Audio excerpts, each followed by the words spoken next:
Okay. Hey, everybody. Welcome to Wordsmith Writing Coaches Writing to Heal Coping with Pain, Grief, and Loss. I'm here with Mike Rumley Wells, and we have other guests who I hope will be joining us a little bit later. Um, but yeah, we're here to talk about um, how we can use writing to help us endure and mature. It's great to think of, writing to heal like, oh, if I can just, write my memoir, I can get all this off my chest, and then I'll be fine after that. I'll be healed. I'll be completely recovered, and it'll be awesome. You know, that's a great fairy tale. It's a wonderful thing to us. It's a wonderful thing to aspire to. But, in the meantime, The uh, meantime. yeah, in the meantime, sometimes writing isn't just like it's not like a magical like click here and go straight to the healed part. Yeah, Sometimes it's just writing is just a way to get through every day.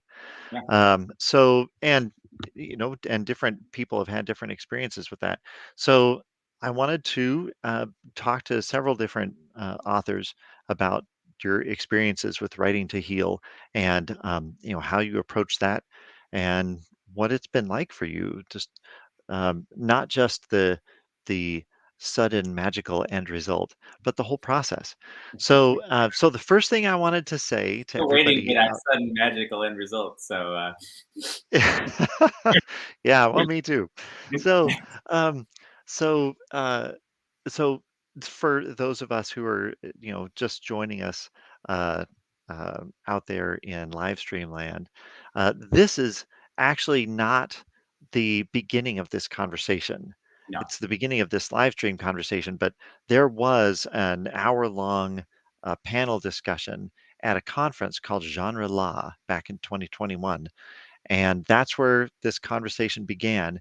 And oh my gosh, it was so great. And we had so many people at the conference chose that session to attend. And we had a lot of, the authors like you, Mike, and the other authors too. Everyone felt like, oh wow, that was a great conversation, and we really enjoyed talking to each other and hearing from each other the similarities and differences. But also, the people who attended that 1 hour panel discussion at the conference said, "Oh my gosh, that was great! Like I didn't get a chance to. I wanted to hear more from Madeline. I wanted to hear more from Beth. I wanted to hear more from Mike." Or they wanted to, oh my gosh, we had people, telling life stories in the yes, comments, yes. and and that was And to great. ask their questions, and that's what you hope for is okay. How does this connect with your life? Yeah. And then we ran out of time. Oh, Yes. sorry, gotta Sorry. go. Yep. And Mike's gone. And everybody was gone. Like we had to end the presentation. And it just didn't seem fair to the attendees.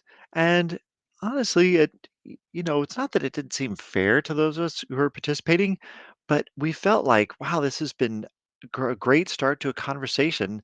Let's continue it. So we're going to start with Mike. So first of all, Mike, just tell me. I just told everybody this is a continuation of a conference panel discussion. So, what were some of the highlights of that? Just, I know I'm not asking you, like, I have not told Mike that I'm going to ask him this question. So, like, Mike doesn't have like notes in front of him or anything. So, I'm just going to ask you off the top of your head, what were some of the highlights and the things that you really appreciated about that first conference session? Um,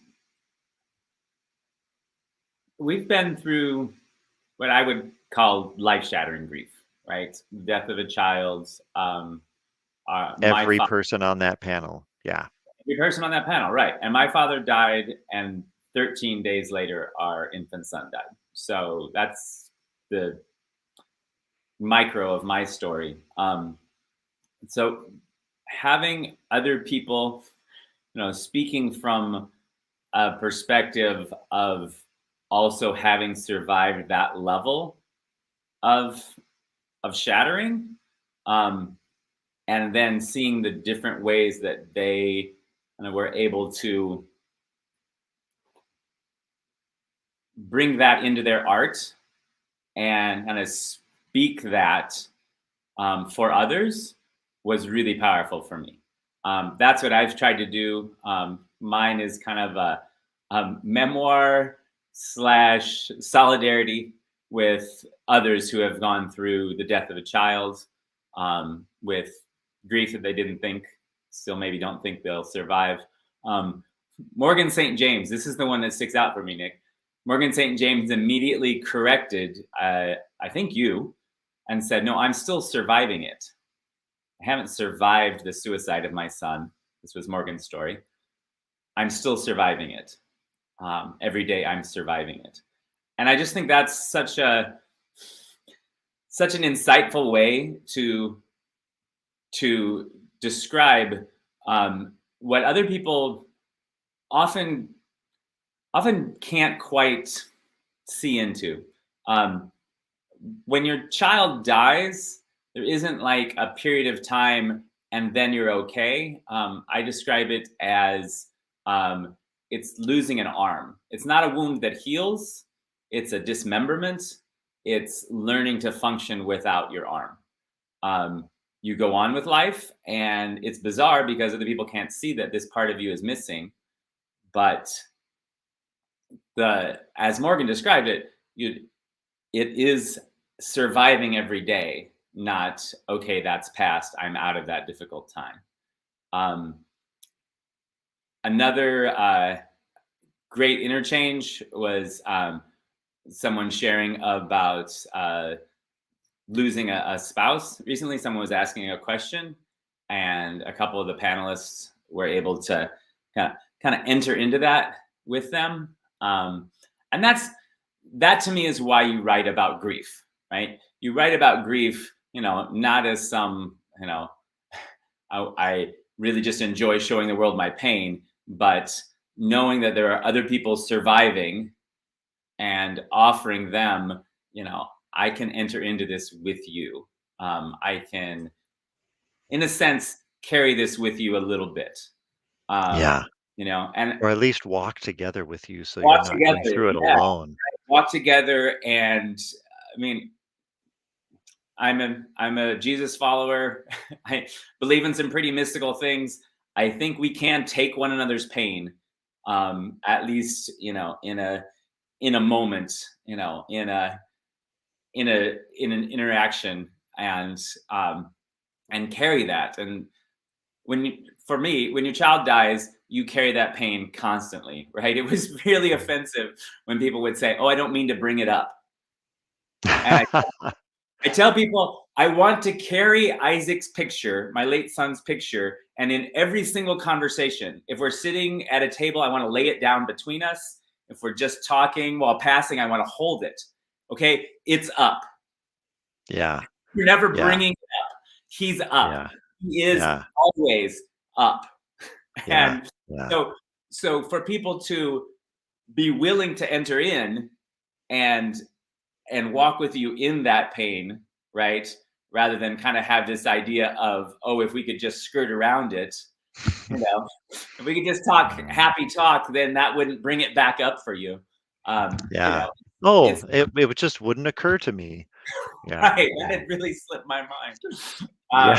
I mean, I describe in my book that I think it was 6 months before I actually laughed, and the Mhm. sound physically startled me, caught me off guard. I mean, and of course the bitter laugh, right? There's a lot of that, but like an actual heartfelt, I felt a little bit of happiness and joy, literally 6 months, and I wish I had written down the day.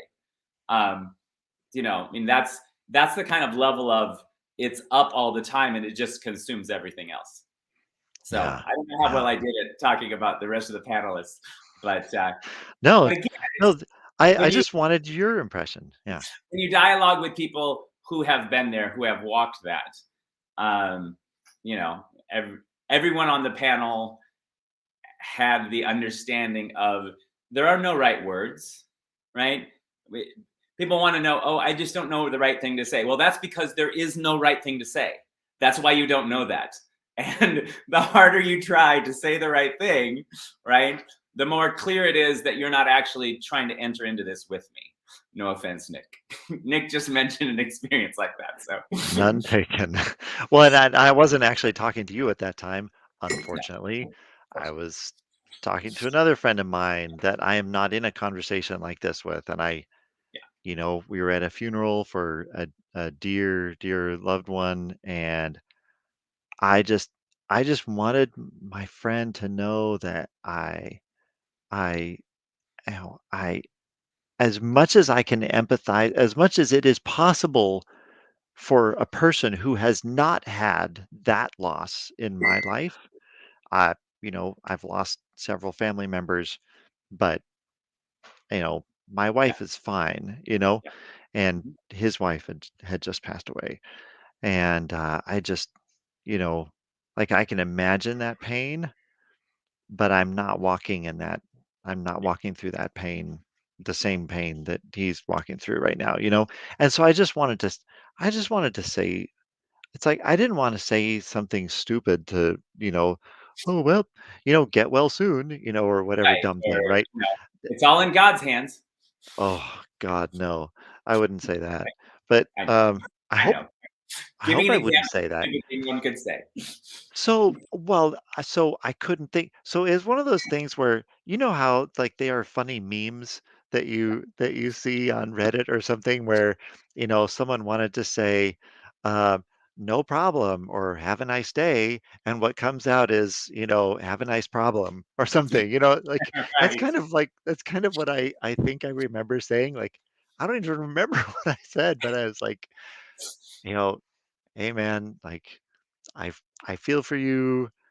I hope it's okay, like, light of the tunnel." And I think I might have said something along the lines of, "Hey, man, I feel the light at the end of your tunnel," or whatever. Like, I don't even know what I said, but it was like, I don't know, like, stupid words here, you know, awkward look on face, and he looks at me like, you know, "Thanks, man," and, Move on on. to the next person, like, "Move Yeah. along, move Yeah. along," and I was like, "I will move along." My Just forget I was ever here. Right. Let's not have Oh, this man, it conversation was anymore. I Yeah. felt horrible because yeah, and yeah, I don't know. Yeah. I mean, a So, few things. now I wish I had kept my mouth shut and just hugged him. Yes. Yes. Absolutely. I mean, Yeah. this is the story I always tell. We had a memorial service for our son, and lots of people came up and said lots of things. And right at the end, a friend named Lisa, not a really close friend, a friend, um, had kind of waited until the end and then just came and looked me in the eye and said, "I am so sorry," and gave me a hug and just cried with me. Mm, And that was it. yeah. Like, the, there aren't better words. And Yeah, in that moment, I felt like she was in my pain with me. My pain didn't go away, but she entered into it with me, right? And I think that's the best you can offer. So absolutely, like, yeah, hug your friend, tell your friend you love them, tell your friend you're yeah, sorry that they have to go through this nightmare. yeah, yeah, and that, as far as it is possible, because obviously there's limitations. I mean, you talk about it really well in one part of your book where there's one part of your book where you say, you're talking about going through the desert and how going through the desert, um, you explored uh, that sort of paradox of how it's like one of the things that you need most when you're going through the desert is to know that you're not going through it alone, and that there are people who are there with you and who are for you, Yes. and you know we'll see how that plays out somehow. But on the other hand, like like they can like you really need people who are with you and for you, but on the other hand, I can't remember exactly how you said it. I should, uh, if find your book. I was gonna But say, I can glance at it, but go ahead. yeah, but uh, but you also said, you know, no matter how many people rally around you, you're still going to be really alone Yeah, in this experience. And in the metaphor of the desert, you're at the same time, you're like really profoundly alone in that desert of pain and grief at the same time that you're really hoping that people will walk through it with you. And both of those are like a really authentic reality. Anyway, it was interesting yeah, to read exactly. that. And as a friend, the best you can do is try to offer you're not alone in this.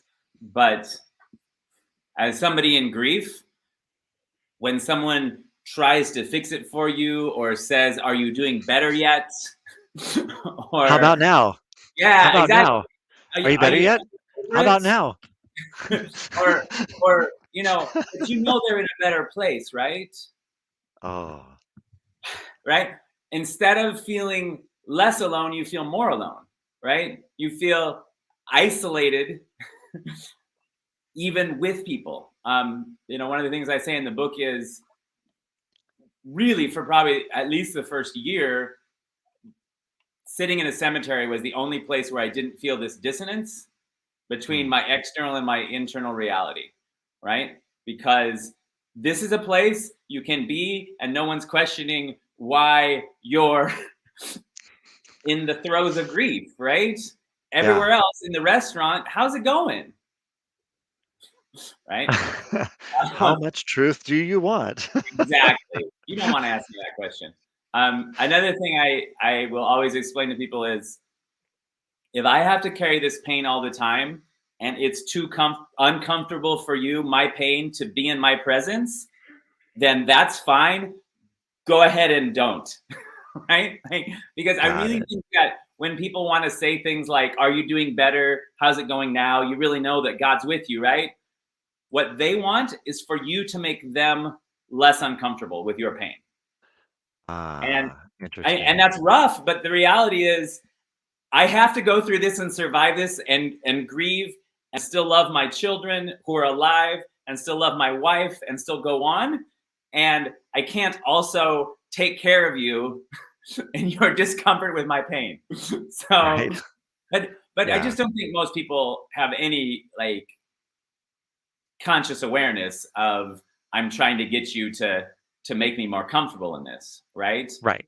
Right. They just Right. want to hear, yes, you still believe the thing that you believed before your child died. Um, and I'm going to Yeah. address this because I know that Christians will feel offended when I say, "Well, but aren't they in a better place? Don't you believe in?" Right? Yeah. Well, whatever. Yeah. If there's any good in life, if there's any good in being here, and this isn't just hell, right? Then it's reasonable that we want our family with us, right? And it's one Mm, thing for your elderly father to die and to say it was his time, right? My dad was sick for 25 years and 68 now feels young to me, but it was his time and it felt like a mercy. Um, and my baby son was 8 hours old. So when you're telling me, isn't it better that they're with God now? I mean, my first question is, would it be better if your children were with God now? Right? I really want to understand if you would also feel better about not having your children with you. But that idea of, oh, it's better they're in heaven, they're with God, you're missing that there's actually incredible joy in life, right? You're missing that my child didn't get to fall in love, right? Didn't get to learn things, didn't get to try sports, or maybe be great or maybe suck at them, didn't get to, you know, any of that, right? Like, mhm. and to me, a theology that says, well, the sooner we're out of here, the better, right? Really misses that God intends something beautiful in life, Yeah. right? So Yeah. that's That the that explanation. life is worth living, yeah. That's the explanation that years and years later I can give you. But when someone says, "But you know they're better now, right?" Aren't you? Can't you kind of feel grateful that, like, I just, I don't think you feel that way about your children. I don't think Yeah, if you said, "All right, all right, I'm going to say then that your children go be with Jesus right now," because then they'll be in a better place than then they'll be in a they're better in place. right now. Yeah, But what is that? What is that instinct in us that wants to protect our children? Right? You want to yeah, preserve them for life so they can enjoy this now. And I just don't. right. I don't think God thinks of it that way. I don't think God thinks of it as, Yeah, and, this is I am probably a little complicated theologically, but I do wonder I am whether now too. people who say things like, "Yeah, I know, like, I think you and I may are similar in that way, we be theologically complicated. We don't fit into, boxes very You don't neatly. fit in boxes well. No, No. totally not. Um, nor I don't mailings even exist tubes. in boxes anymore. So, Yeah, yeah. but go I ahead. like What to you? I break down boxes, recycle them. That's right. So Good, good. so, um, so Reduce, reuse, I recycle. just have to wonder, and I often don't necessarily say this because it doesn't feel appropriate in the conversation, Yeah. but I do wonder when someone says something sort of theologically facile like that. Yes. I wonder it it like when someone says something like that to me, they're kind of it's like checking, like, okay, but like Nick, like you're not having a faith crisis or anything, are you? Like you're Right. still a believer, right? Right? Right? And Right. and it's like, okay, like the the assertion that you're making right now actually makes me wonder about your own faith. Wow. And if because I have to wonder like and what I hope is true, and what I Hmm. think is probably true because I'm an editor and I do academic editing and professional, like technical writing and corporate writing and stuff like that, as well as uh, fiction and nonfiction for publication. And so I very frequently see people writing things that they don't mean Yeah. because they think that it's like, a phrase that ought to be said. We're slipping too much into the formal language register where you say words for the sake of saying the words in the script rather Right. than speaking something that you're actually trying to communicate. So hopefully people who are saying things like, well, you do believe that they're in a better place right now. Hopefully that they're just parroting a script, right? They're just Yeah. throwing out the Yes. script. Yes. I Yeah. hope that And like that's you true say, kind of because a, if it's not true, I really wonder about their grasp of God and like all those things that you said. Like, yes. have you thought this through? Like, Right. if it's really better for us to die to be in a better place, like that's a frighteningly nihilistic It is. mockery of what I think Jesus would describe things. Yeah. Um, Absolutely. Absolutely. I mean, it really uh, dismisses all talk of the kingdom of God as this place of, redemption and joy and, God restoring what's broken. mm, Um, yeah. yeah, it just kind of like, well, if we can just survive this, or not survive Well, this, and right? maybe we shouldn't. Maybe we Maybe we shouldn't should, survive it. right. I mean, it really does. It That's what really bothers does. me. It's Like, like, and I don't that's even want a you whole to can be of on my worms there. rescue team. That's Yeah, even a whole can of worms there, right? Like, oh, yeah. what about people who have had more than one suicidal thought in their lives? To hear Right. this theology of, well, isn't it better? I mean, if it's better That's and this sucks, yeah, maybe that's my answer, right? yeah.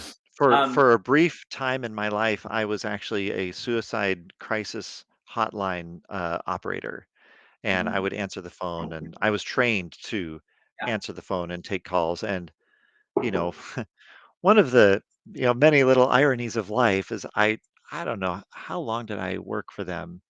Maybe 10 weeks or 12 weeks or something. I was like 5 nights a week or something, I believe. I believe I was, yeah, 5 nights a week, I was a crisis hotline. No, no, Mhm. no, but the punchline is, like, my shift was from 2 AM to 8 AM, and I Wow. never got a single phone call. Because and the shift before me, the Kleenex Gotcha. box was empty, like, all the phone calls would come, between, like, 10 PM and 1:30 AM, because I would show up at 2 and, Yeah. you don't interrupt the phone call. Like, if someone Right. called at 1:59, that Right. operator takes it and they stay on the phone. No, you're not saying, "Here, let me have you talk to Nick now." Right. Right, but just, for that particular, area code Mhm. between 2 AM and 8 AM, I had one phone call from my trainer who called me one day at called me at Yeah. like 4 AM or something, and Yeah. she had insomnia, and she thought about me, and she was like, "Hey, Nick, how you doing?" I was like, "Oh, I'm so glad someone called." It was like a month in. I hadn't That had a is single a phone call. It was the weird weirdest coincidence, thing. Nick. A weird Yeah, coincidence. the people before me would, be there until, 3:15 or something, finishing up their, 1:30 phone call, and I would be sitting there with my headset waiting for the light to flash, and I never got a phone call. So, but I had all the training. Yes. If only. You Yeah. almost wonder, don't you? Hmm. Yeah, Uh, but yeah, another you would never say on a phone call like that, like, this is exactly the kind of thing that they train you yes. in crisis hotlines. Yes. Like, don't say, you know, because sometimes people feel these suicidal thoughts because of the recent death of a loved one. Absolutely. And so you do not comfort them by saying, "Oh, they're in a better place." Because then the suicidal person is like, "Right then, let's That's what go. I've been thinking too. Better place is what This I'm place is looking for." awful. They're in a better place. I miss them. No, Right? no, no. It's toxic. It's Yeah. toxic theology, It and is. It is. it's a horribly misguided and misunderstood. Like, we should not, I just wish it weren't in that little, like, bin of stock phrases, and the bin is labeled nice things to say. It's like, this is not a nice thing to say. Like, It's don't. not a nice thing to say. No, Let's no. stop it. And Yeah. and let me give you another one. And I've had this. I had this from the nurse. Uh, Uh-oh. God must really trust you. For you to go through this level of suffering, God must really trust you. God must really know that you can handle kind of more grief and despair and sorrow than other people, right? Because God would only dish this out to you if God trusted you so much. Like, basically, God's giving you the harder job because God knows you can handle the harder job, right? Like, it comes down to your faith must be strong enough for God to lay this on you. And oh heavens, Nick, where do I That sign up? is a horrible. Where do I sign up as the weakest of the weak? Right? Seriously, what does that say? Oh, What does yeah. that say about God? Right? No, The this is God. a direct sibling to that other horrible phrase. It Oh, really is. yeah. No, exactly. They're in that same box of nice things that are really horrible that you should never say to people. Right? Yeah. Like, what does that say about God that, oh, Nick, you have strong faith. I really trust you. Slam, slam, slam. Right. Right? It's kind of the opposite of Job's friends. Job's friends who would constantly come up to him and say, "Job, dude, what the heck? You must have He gone must he completely off must the have been rails. wrong. You Yeah. must have done something wrong to deserve all the Yes. suffering you're going through." Yes. And this is Just like the imagine. mirror image of that. This It is like, is. It "Oh, is. well, you must be Wow. so close to God." It's like, What a mighty man of faith, right? yeah. What So I was what an so I awful was character of God to That's say that, exactly that God would exactly pick where this out, takes us. yes, that God would pick out the stronger people to really lay this The tragedy, crush. right? So Yes. I Crush. so Catherine and I have been reading this book together. Um, uh, oh, shoot, I can't remember. It's Aaron Broom. I think it's The Adventures of Aaron Broom. Anyway, but it's set in the early 1930s. It's a great book, but all these horrible things happen to this kid. He's like 11 years old and he's having to fend for himself, um, and because his father is in jail, not for doing anything wrong, but because they arrested him as a material witness. Oh, Like he witnessed a murder, and therefore he's in jail because they don't they want him to wanna wander off. make sure So they they testify. put him in jail. Yeah, Right. and his mom is in a sanatorium for tuberculosis or Wow. whatever. And And so it's the and the kid 30s. is He's starving. yeah, it's in the 1930s. Yeah. Yeah. So well, I mean, he's a pretty resourceful kid, which is what makes it an exciting story. It's actually not a grim story. It's a very hopeful story. Uh-huh. But on the other hand, at one point, he's just coming back from visiting his mom in the sanatorium and visiting her, which means he stands on the lawn Mhm. and he looks up to the second floor balcony where all the beds are pulled out onto the balcony so that all the patients can get fresh air. And so like he's yelling up to his mom from the second story balcony and she's like leaning over in her bed and like yelling down to him, you know Right. and this is what it's like to visit your loved one. And all these other people are out there standing on the grass yelling to the Yelling various to loved their family. ones. Yeah, to their loved Yeah. ones. Yeah. So his visiting hours, all these random people out on the lawn yelling up at the window Wow. at the Yeah. balconies. So Yeah. which is I mean, interesting glimpse of the 1930s. But here's the glimpse into, some a helpful perspective about what that phrase really means, like God must really trust you, Right. is so he's leaving her and uh it's just the story is told really well. I wish I had it with me. I would just read this part to you. But basically he's like, you know, uh, Pastor so and so, was so encouraging when he said that God is watching over you. Don't worry, son.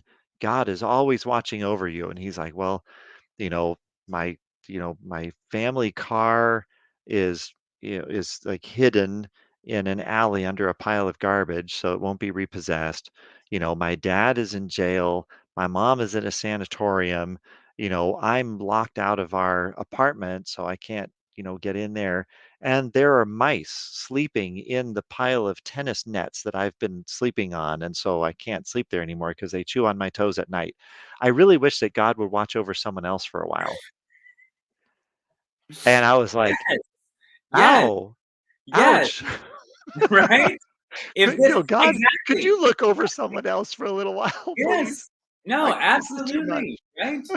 And I hit the same place, I mean, humorous and yet, my friend JV, a writer in LA, taught me years ago, humor is the combination of truth and pain, right?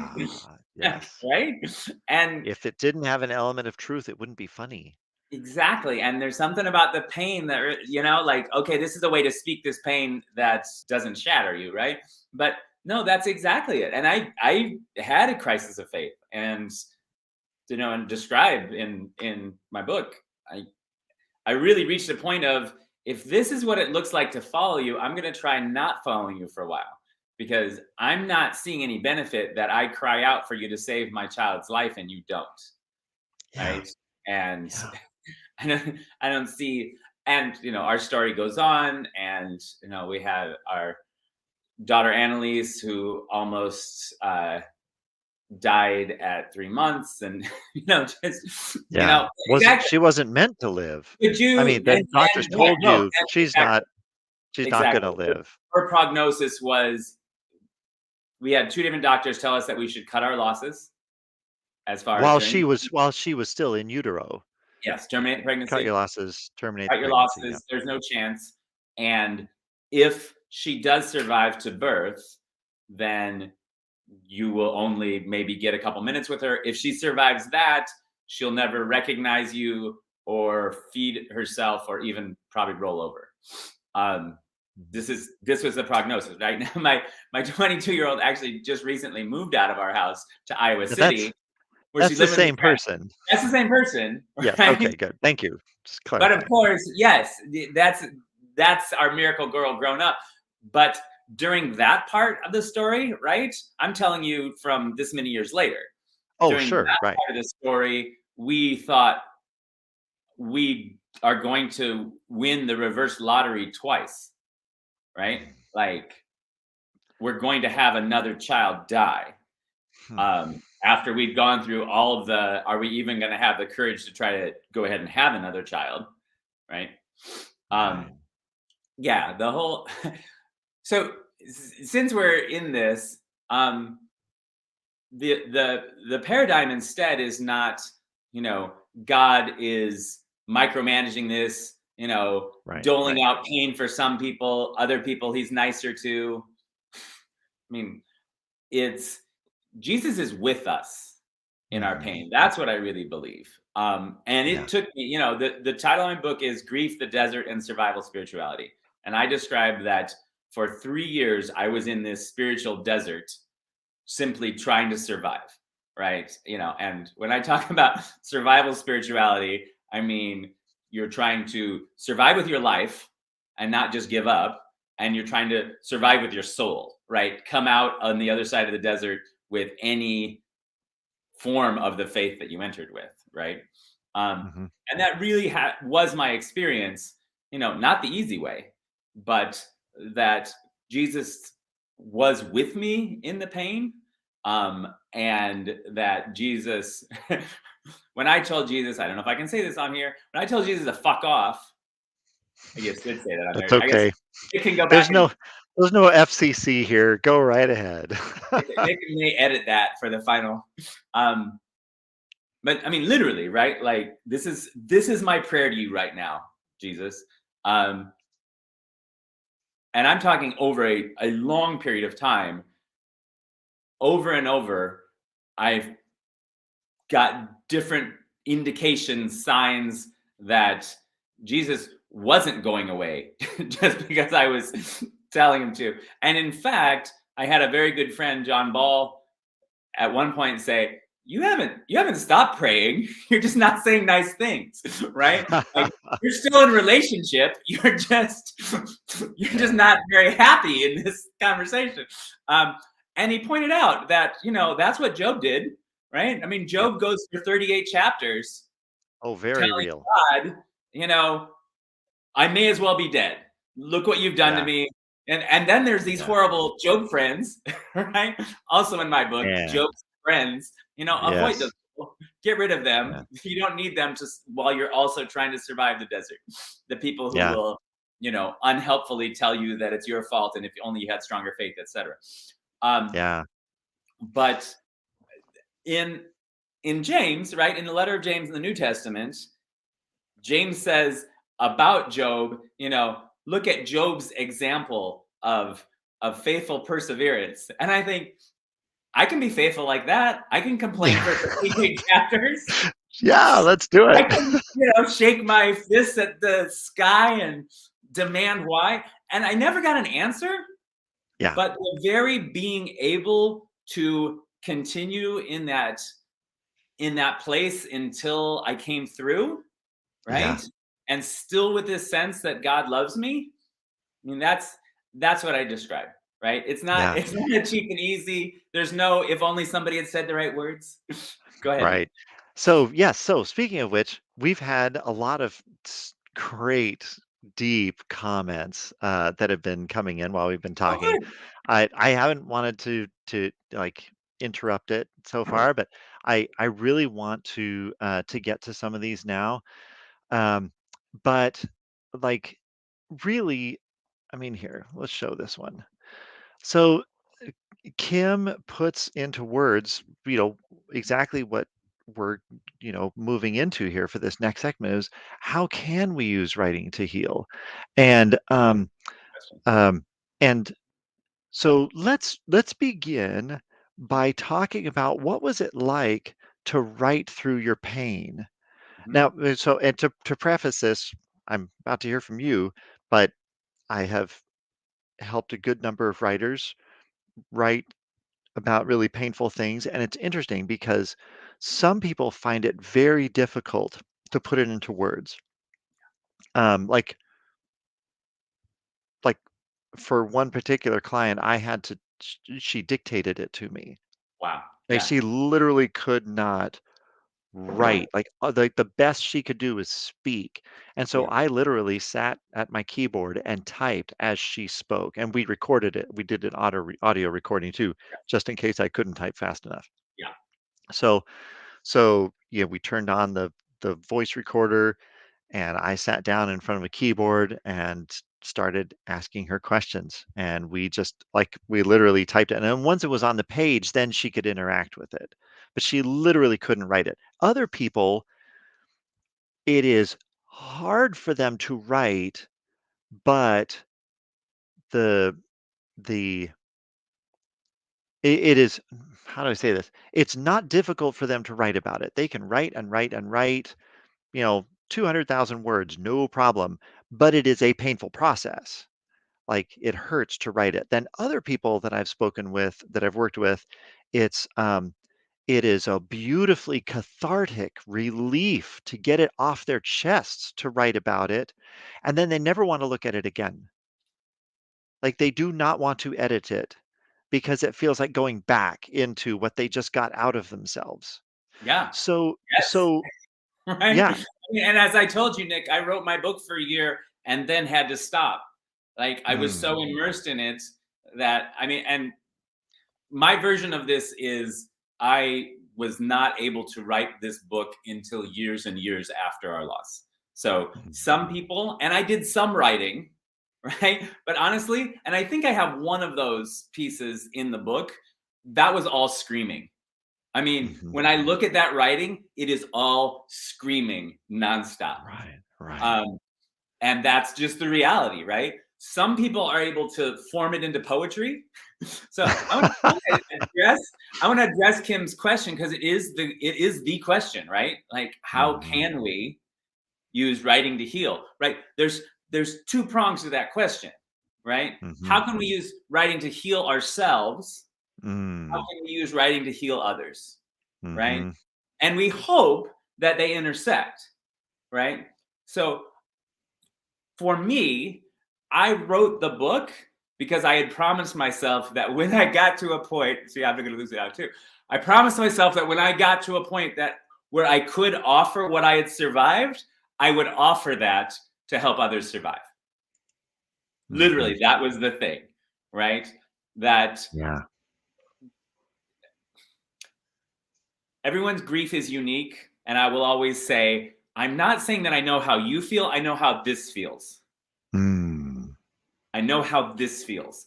And when you've lost a child, most people just don't understand and can't conceive of what Yeah. you're going through. And so I committed to myself. And, Nick, we're not talking like the next day, we're talking 20 something years. That's how long Right. it took, with about a 3-year process of writing it. Um, Yeah.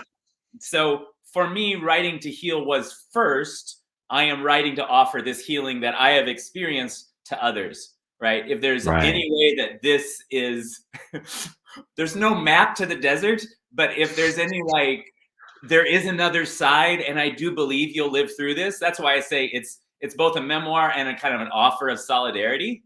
I'm not trying to Yeah. fix it for anybody. There's no fixing, right? Anybody who tells you that, hey, here's the quick and easy way through your grief, they're just trying to sell you something. And Yeah. I'm going to say, Probably a I narcotic. really hate people who try to take advantage of your grief to get money from you. That Yeah. sucks. Yeah, Okay. it does. So, Yeah. so that's one prong. The other prong, right, of writing to heal for yourself, right? I really think there is like a depth to the catharsis of, if I can put this into words, it doesn't go away, Yeah. right? But it may not be eating me inside the way it was, right? Like Mm. Yeah. really, like, Yeah. it's it's kind of the whole talk about the shadow, right? Mhm. And like, Mhm. I'm not trying to destroy the shadow side of me. I'm trying to learn Right. to live with the shadow Right. side of me. Yeah. Deep thought. Yeah. But, the intensity of grief and pain is like the nth of that. right? Yeah. Like I I can't just live with this burning me from the inside. I need to be able to walk alongside it. And Yeah. then that's where I think other people can, I mean, writers write for other people to see what they wrote, right? um, They and can. Yes. so then when I am writing to heal myself by being able to express this, even if it's kind of screams on paper, right? Then someone else can enter in with me, have a better sense of what I'm talking about when I say I'm in the desert, right? Mhm. And maybe join in that healing, right, for themselves as Right. Yeah, yeah. So, I put up a comment here from Abby Elliott. We don't learn or talk about grief as a well. society. And Wow. it's Abby, you're Yeah. absolutely right. Yes. This is one reason why, so I'm, revealing my hand here. This is one reason why this is called writing to heal. Yes. And you can write to heal, but the reason that I believe, and I know for me personally, writing has been so helpful in my own journeys, is that it is that we don't have words. Our society doesn't give us, well, it gives us a lot of crappy words, right? Like we've talked about it Right. already. Right. It gives us Gives us lots of horrible words. platitudes and superficial. Yeah. And please feel better because God is actually a sadist, which is one of the other comments. Right. It's like if Are you that person's comforted saying now? these things, yeah, God, Yes. don't worry, God is a happy sadist, so you should just feel better. It's like I those words don't. don't mean what you think they mean. you Accurate. know but anyway, so Those so words. yeah, like we don't learn or talk about grief wisely, maybe, as a society. And uh I know for me, the process of writing through my grief, so I don't know if you were describing this when you talked about like your writing was like screaming, but Yeah. for me, when I'm grieving, I journal. And I am not journaling a rough draft of a manuscript. Mhm. I'm just journaling. Yes. It's a private journal. Yes. you And know, that is another aspect of writing to heal is words that you don't intend anyone else to ever see. yeah. But I have to find words.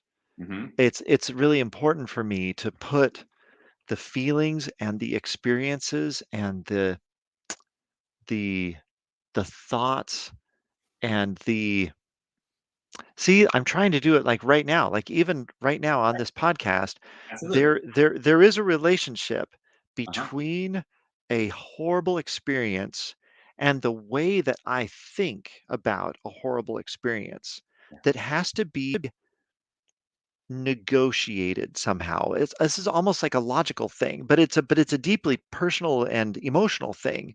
But like there's a word for this. Like if I were writing a novel, I would call it story logic. Mhm. Narrative logic, and it's it's a way of making sense out of the things that you sense. Yeah. Does that make sense? It does. It does. It does. Okay. I mean, with the whole idea that, with language, what we can put into words is what we can understand. Hmm. Right. That's literally how when we have language, then we have structure to, shape our ideas. It's not that arrow goes both directions, right?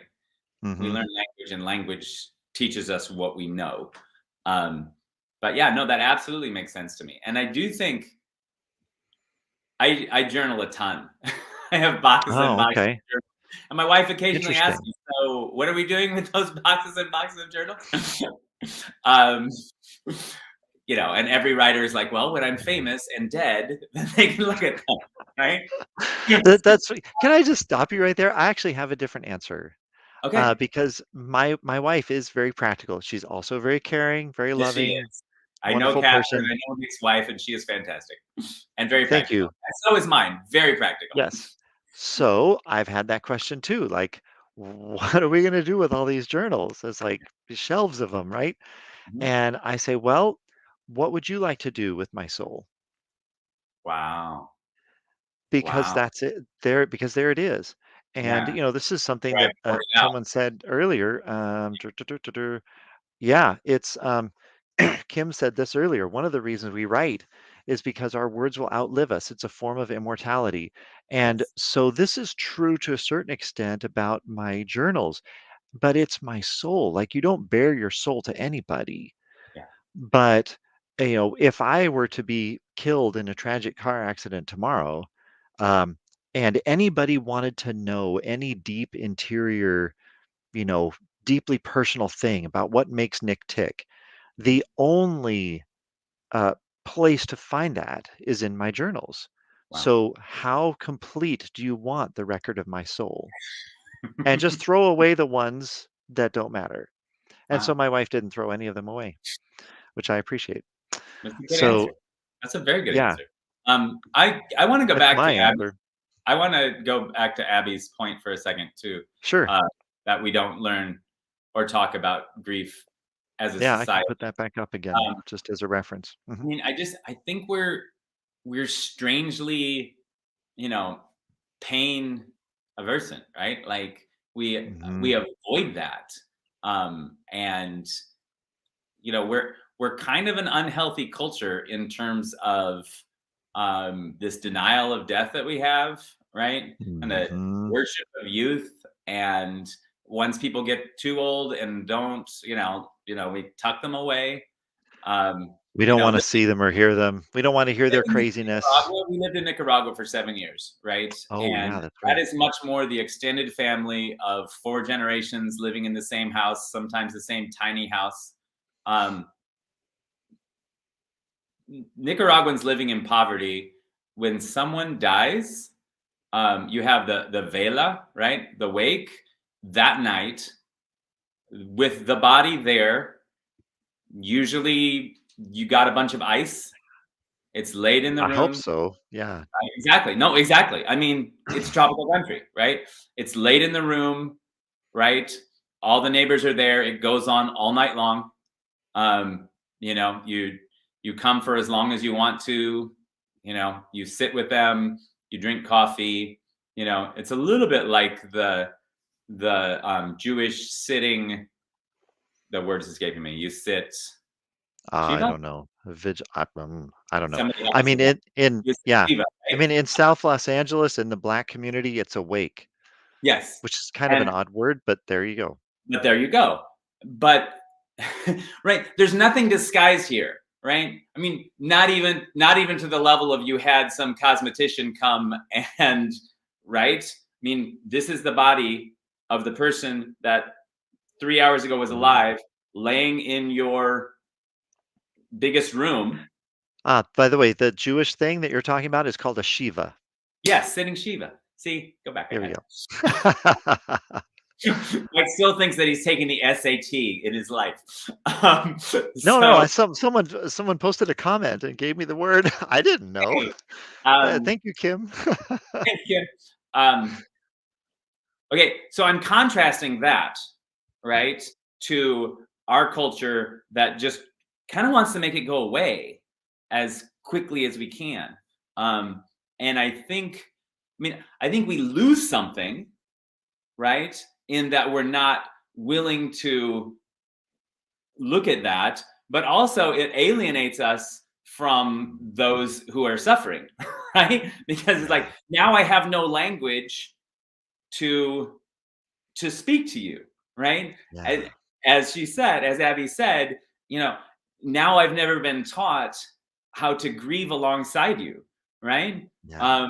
But yeah, when you're sitting there with the body all night long, right? The grieving doesn't feel like it's some foreign thing, right? It feels like this is part of the cycle of life that we all know, and it's yours today and it'll be the other neighbors later, and eventually it'll be mine. Yeah, That and feels by the way, healthy. it is the correct word is sitting Shiva. Sitting Shiva, thank you very much. Shiva. I didn't have the Thank pronunciation for sure. No Okay. problem. But, All right. so getting back to, like, the use of language to heal, Mhm. Donald has this comment that I've had at the bottom of the screen here for some time now. Writers do a great service by sharing their experiences with loss so that readers who have the same experiences feel less alone. That is a That's great that service. is. That absolutely is. And that goes hand in hand with Abby's comment, right? Hmm. Yep. Because Yep. in a culture where we're trying to avoid grief and pain and death, right? You feel more alone. So being able to offer that, right? Being able to say you're not alone. We're with you in this, even though maybe it's not exactly the same. Yeah. Hmm. And it's also a great service to people who have not had those same experiences, but who know and love people who have, or who Yeah. are, I mean, let's be honest, who are looking ahead in the future Yes. and not sticking their heads in the sand, Yeah. and, who are, you know, trying to brace themselves for the impact. Right. Um, one of my dear friends is an elderly man whose elderly wife is not well. And, he has a lot of questions right now, Yeah. um, because he knows his wife is going to die before he does, unless he were to do something horrible about it, which he's not going to do. But, Yeah. his wife is going to pass away, Yeah. and they've been married for more than 60 years. Hmm. And it's difficult for him to imagine what it's going to be like, but he wants to know.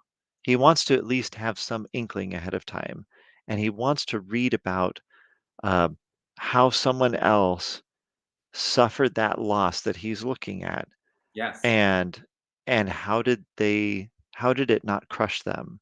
Right. And this kind of gets back to, what you were saying earlier, like at the beginning when you were going through the desert experience, but it wasn't 15 years in the rearview mirror so that you could think to yourself, I think I'm going to use the metaphor of a desert, you know?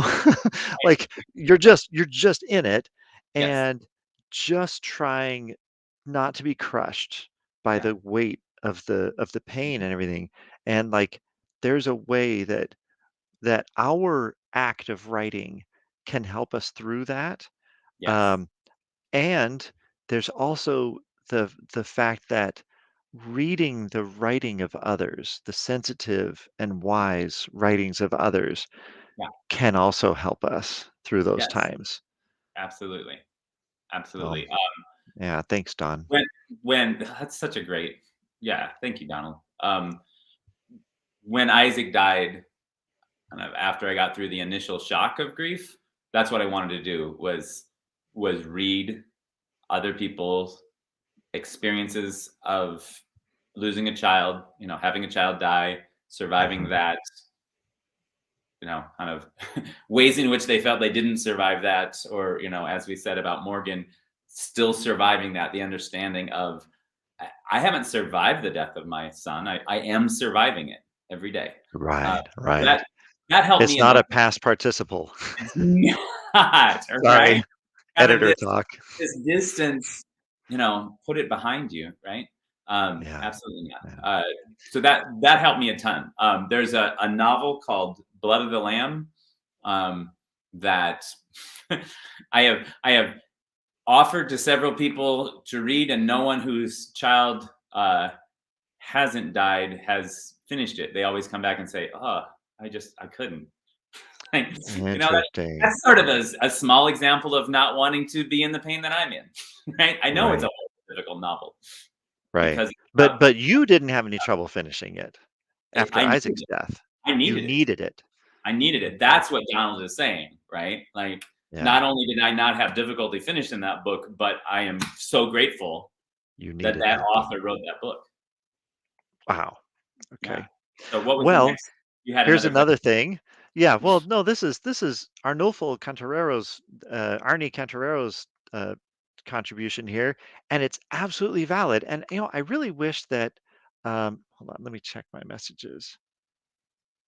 I really wish that Neil Young was able to join us today because Yes. this is how he writes.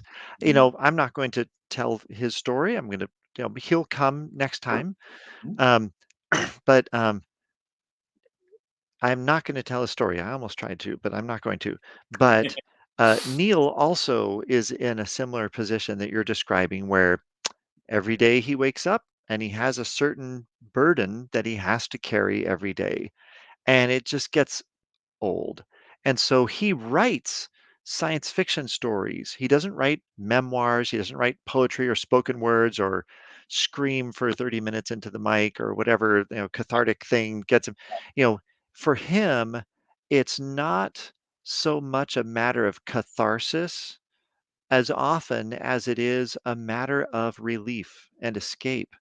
And so he writes science fiction, and sometimes he'll intentionally work through Mm. again, yes, again, the the the very difficult life situation that he is just always in.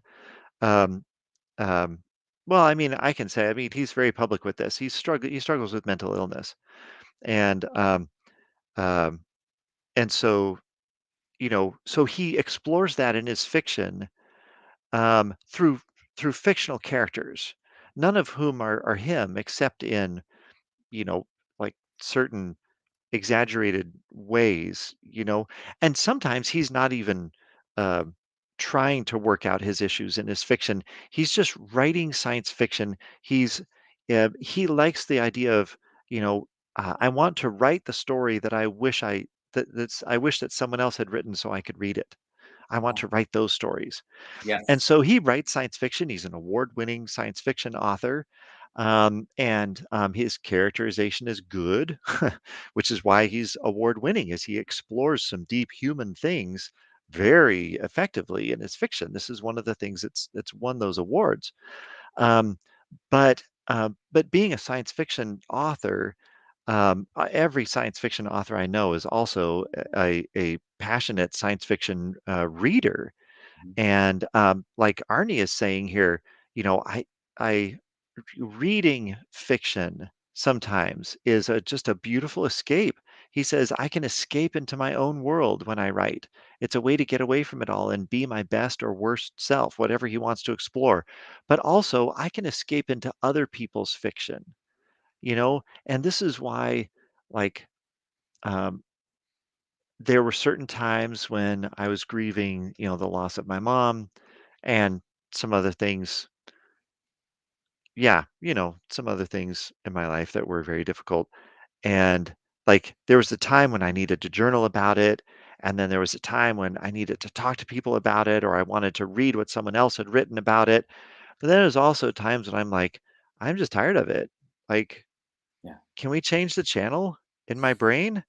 And the Mhm. problem is, that's extremely difficult to change the channel in your brain. It's very difficult. Like you either need to, spend a stupid amount of money and in my opinion, and, go to a really good quality theater and watch the best possible movie that happens to be out, which will transport you for a couple of hours. Or, for 35 cents at a used bookstore, you can get a powerful emotional experience that plays out in the theater of your mind. Yeah. Um, and although, having said that, please do support your favorite authors and purchase their books new as soon as they launch, Good. including Mike's here Yes, please. when it comes out. So And suggested uh, you. Yes, please. yeah. So yeah. Anyway, there's that. Yeah. No, and Um, it, I think Arnulfo, yeah, Arnie. Uh huh. Arnie. Um, I mean, he's also what I was saying about when Isaac died, and I just wanted to be in a cemetery, right? Arnie's Hmm. describing the same thing, right? Like I can be in the place where I am not trying to pretend, right? Not trying to, put on the face for anybody else's, benefit. I'm just in this world, right? Where I'm actually experiencing what I'm going through, right? Like Yeah. in writing, you can enter that world. You create that world. You enter that world. You know kind of explore that world. And Yeah. that's an amazing. It's not an escape, right? it's Oh, it's an anybody amazing. who thinks it's an escape has never tried it It's before. never written Oh, you were exactly. very carefully exploring all these things in Yes, detail and like weighing, is exactly. this a better No, word or is exactly. this a better word? Yeah. What Arnie's describing is the journey inward, right? Yes. Like, and Yeah. that's one of the most powerful ways to go about that is Yeah. to really be willing to delve in. It's Yeah. interesting too, Nick. You said that sometimes we're not trying to write about the issues that we're having, Mhm. but we're always writing autobiographically, and we're always on some Yeah. level writing about the issues that we have, Yep. right? Yep. They That's true. they sneak in there no matter what. Yeah. So And as Kim says here, the issues, pain and grief, love and fear, loneliness, these things don't change no matter what era you live in, what planet you live on, what yes, alien race you happen to be in your story as you're exploring it. You know, those are it's what makes us human, and what makes us hurt and what makes us rejoice. Like, those are the things that make a great story. yeah, And I love reading great stories.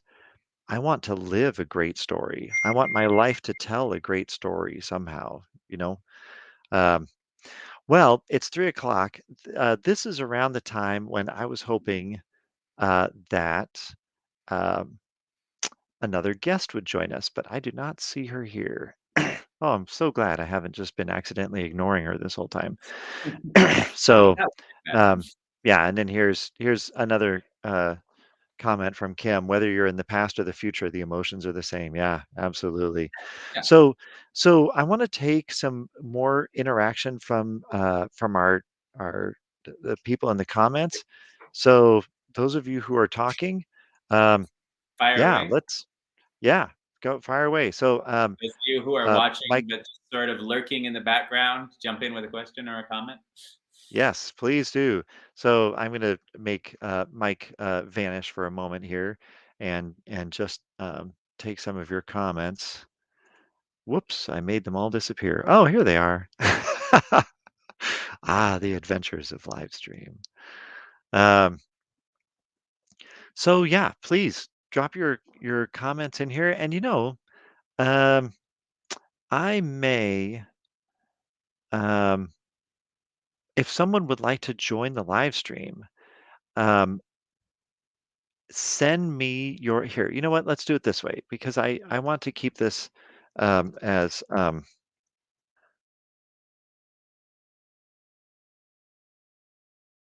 I want to keep this as I want to protect your privacy. I want to keep this as confidential as possible.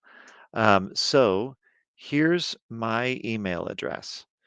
So if you would like to join the live stream and talk with me and Mike, please email me and tell me what it is that you would like to talk about. I'm not guaranteeing that I'm going to bring you on as a guest, but go ahead and write a brief email, just a couple of sentences about what you would like to say, and then I will reply with a link to join me and Mike right here in the conversation, or just join me, or I'll step away and you and Mike can talk. Um, so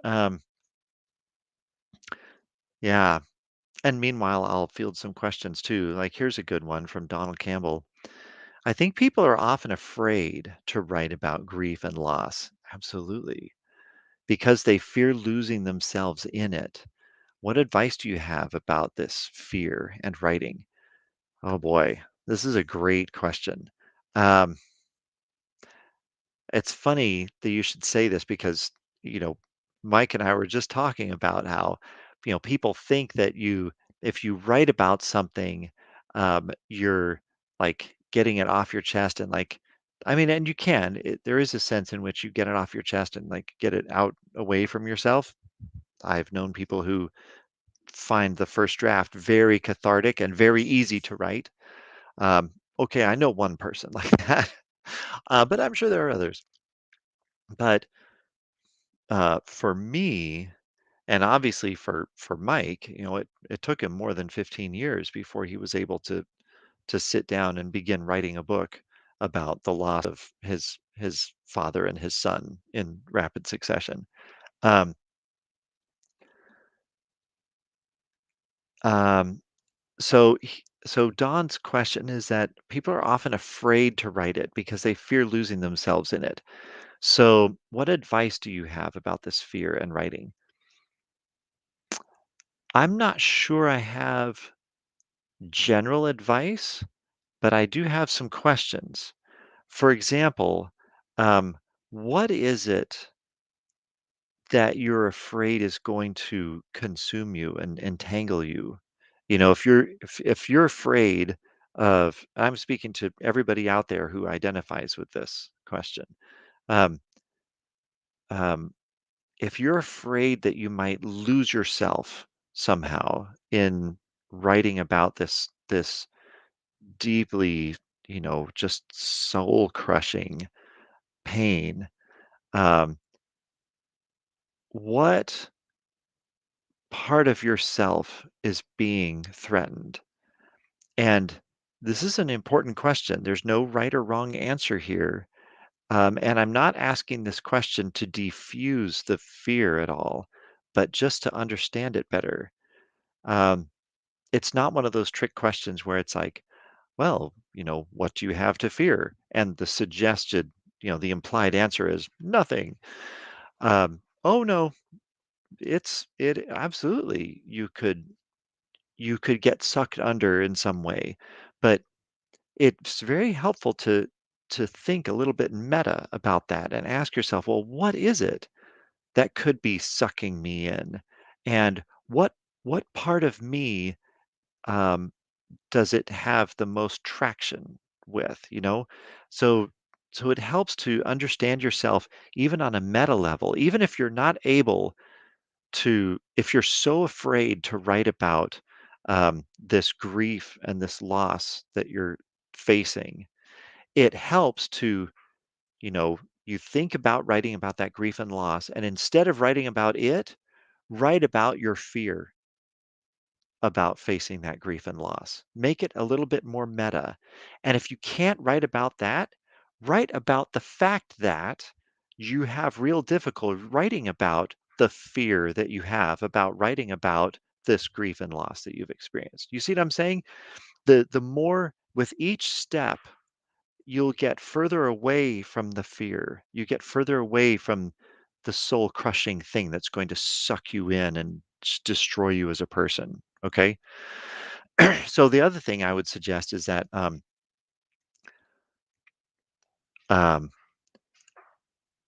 sometimes we feel fear because we correctly understand the situation.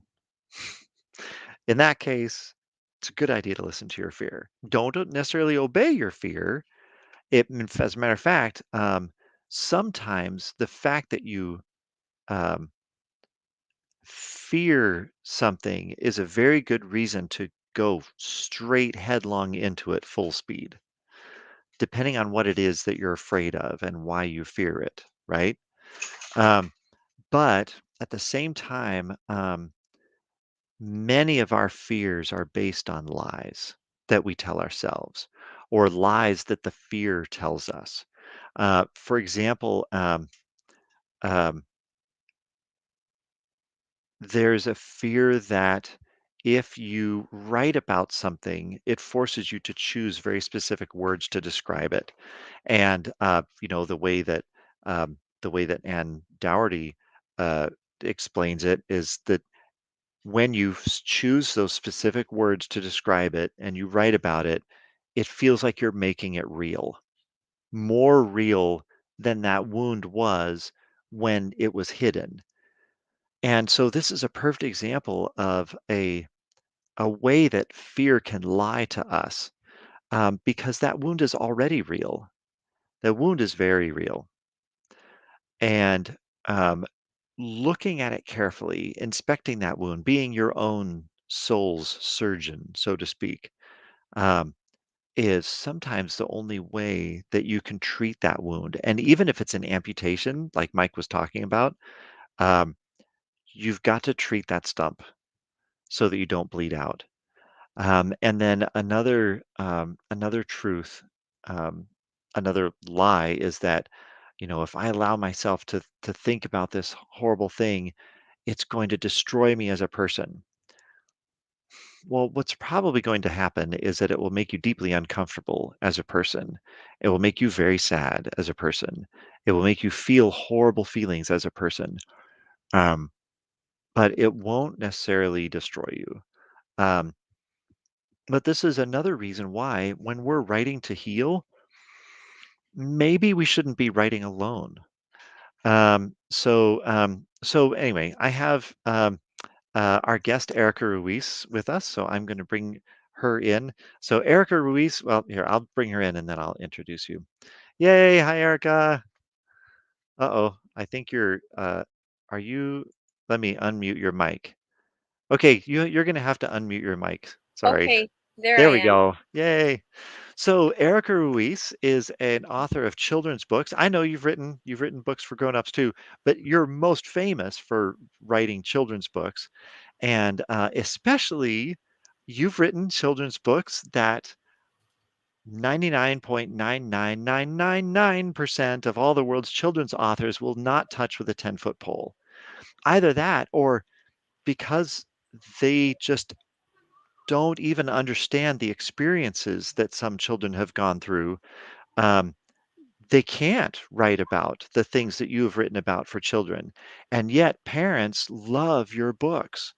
So can I just talk about the one that I first saw, and then Yes, I'll of let you course. take it. Okay, so the first book that is it okay if I tell people that you're a client of mine?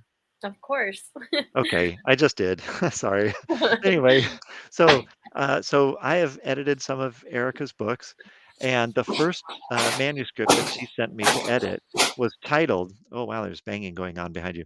The first manuscript that Erica sent me to be edited was titled, "But why is Daddy in prison?"